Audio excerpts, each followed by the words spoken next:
সুন্দরবনের এক প্রান্তে ছোট্ট এক হাতির ছানা বাস করত। তার নাম ছিল টুনটুনি। সে ছিল খুবই কিউট, গোলগাল আর দুষ্টুমি প্রিয়। কিন্তু টুনটুনির একটা সমস্যা ছিল।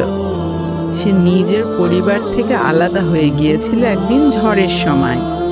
টুনটুনি তখন খুব ছোট ছিল, তাই সে ঠিক বুঝতেও পারেনি কিভাবে সে হারিয়ে গেল। চারিদিকে বড় বড় গাছ, অজানা শব্দ আর অন্ধকার বন, সবকিছু তাকে ভীষণ ভয় পাইয়ে দিল। সে মাটিতে বসে কাঁদতে লাগলো, মা মা, আমি কোথায়? কিছুক্ষণ পর একটা খরগোশ এলো।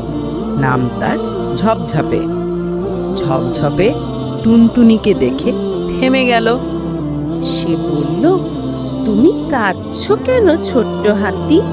টুনটুনি কাঁদতে কাঁদতে বলল, আমি আমার মাকে খুঁজে পাচ্ছি না। ঝপঝপে বলল, ভয় পেও না, আমি তোমার বন্ধু হব। আমরা একসাথে তোমার মাকে খুঁজব।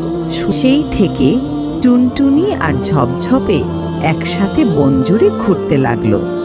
পথে তারা আরো বন্ধু পেল, একটা তোতা পাখি, একটা কাঠবেড়ালি আর একটা ছোট্ট হরিণ ছানা। সবাই মিলে খুঁজতে লাগলো টুনটুনির মা বাবাকে। অবশেষে একদিন এক নদীর ধারে টুনটুনি চিৎকার করে বলল, ওই তো আমার মা। তার মা তাকে দেখে দৌড়ে এলো, জড়িয়ে ধরল আর চোখে জল নিয়ে বলল, আমার ছোট্ট টুনটুনি, আমি তোমাকে খুঁজতেই এতদিন ধরে ঘুরছিলাম। সবাই খুশিতে চিৎকার করে উঠল। টুনটুনি আবার তার মা বাবাকে ফিরে পেল আর সাথে পেল এক ঝাঁক সত্যিকারের বন্ধু।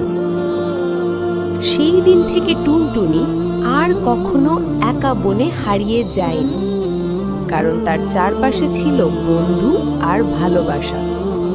সুতরাং বন্ধুত্ব আর সহানুভূতি অসহায় অবস্থাতেও সাহস যোগাতে পারে। কেউ একা নয়, যদি পাশে থাকে একজন সত্যিকারের বন্ধু।